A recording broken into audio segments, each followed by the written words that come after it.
Our media friends, you're always welcome to cover.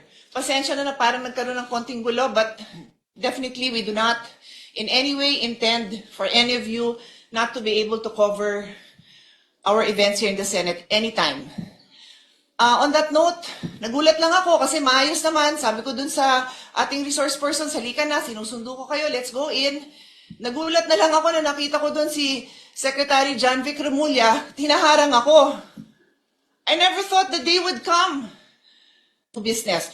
Rule 2, Section 2 of the Senate rule states, the officers of the Senate shall be elected by the majority vote of all its members.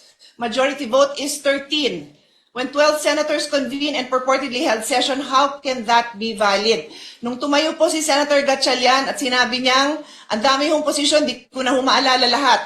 Acting, presiding officer, Senate, President, Pro Temp, Acting Senate President. Paano ho nangyari yon? Buhay pa po si Senator Legarda. Kailangan po 13. Sabi nga the officers of the Senate shall be elected by the majority vote of all its members. Buhay pa po si Senator Legarda, hindi pa po siya pinapalitan. Kaya hindi po pwedeng magkaroon ng another Senate President Pro Temp. I also say this for the sake of our staff na litong-lito na sa ginagawa ng mga kasamahan natin. Yan po ang reason kung bakit tuloy ho tayo. Because I would happily give up this position. Alam niyo po yun. Hindi ko pinapangarap na maging chairman dito. I'm just doing my job. So I just needed to lay that on the basis para hindi na issue yon kung bakit ako nag-hearing, kung bakit tayo may hearing today. I have a longer speech, but because of the events that have transpired, I want to give the floor to the Senate President, and then I will turn this over to the subcommittee chairman, Senator Marcoleta. I have already issued a letter to him. Later on, babasahin ko. Nasa karapatan ko din po yon as chairman of the committee.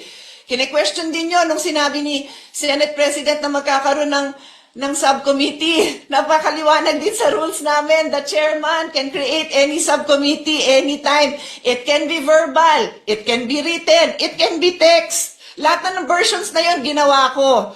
So valid po itong pag-create din natin ng subcommittee. In any case, nandito din po ako.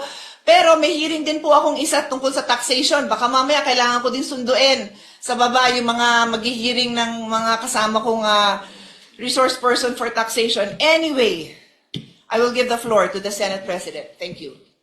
Katotohanan, basis ng ating paniniwala sa